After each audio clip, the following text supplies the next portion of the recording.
and our justice system doing well as well. The Ninth Circuit serves over 2,000 square miles and over 1.3 million residents. That's a lot of people. And that's not even counting all of our visitors that also get arrested when they come visit us. But they have a saying like, come to Disney on vacation, and leave on probation, and come back on a violation. So we see a lot of people, right? So I didn't make that up. 65 judges in our circuit, and we hear about 6,000 cases a year. Okay, so we're very, very busy. When I first started, I've been practicing, I'm a judge now for 2 years, I was practicing law for 15 years, and one of the things that I first noticed when I started walking into the courthouse is that not everybody looked like me. And that wasn't too much of a surprise, because growing up, the more I excelled, the less people looked like me, okay? And that's something that I wanted to change, and that's not something that I was also not making up. As I would lend my ear to hearing things more about on this topic, I found about different organizations that were doing the same research that I felt in my heart. And so there is a term for this in the courthouse. It's called the gavel gap. The gavel gap is pretty much the science behind what the judiciary looks like and what the community looks like.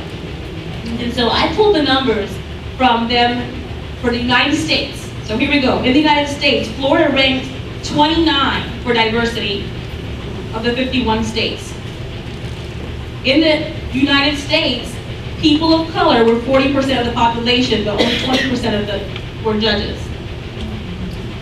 In the United States, women of color were 23% of the population, but they were only 9% of the state judges. Men of color were 22% of the population, but they were 9% of the state judges. And then white women were 28% of the population and 22% of the state judges, while white males were 27% of the population, but they were 60% of the state judges. In order for us to say that we want justice and we want diversity, we need to see that these numbers are representative of the population. So if white men are 27%, then white judges should be 27%. White women are doing a great job. Almost. They're 28% of the population, and they're 22% of the judges. But the people of color still have a lot of work to do because we're only 9%. But I traveled all over the state as an attorney, and I'm gonna tell you something. I feel like no county, no circuit has anything on us. Because I traveled to the Podell counties where I was like, I'm not gonna get a fair trial for my client here. There's one judge, there's one sheriff, there's one rodeo, and I'm not a part of that, you know? And I come home and I feel like, hey, this bench is very diverse. There's diversity amongst the attorneys, there's diversity amongst the community. You know, we're okay in Orange County. So these numbers came out, and today I decided, let me just do my own numbers for Orange County, because it's pretty simple math. It's just, you take how many judges there are, and you do a ratio with what we have. So here we go. For our circuit, this is Orange Osceola, we had 43 judges. Of the 43 judges, 7% were women of color. 7% were men of color. 37% were white women.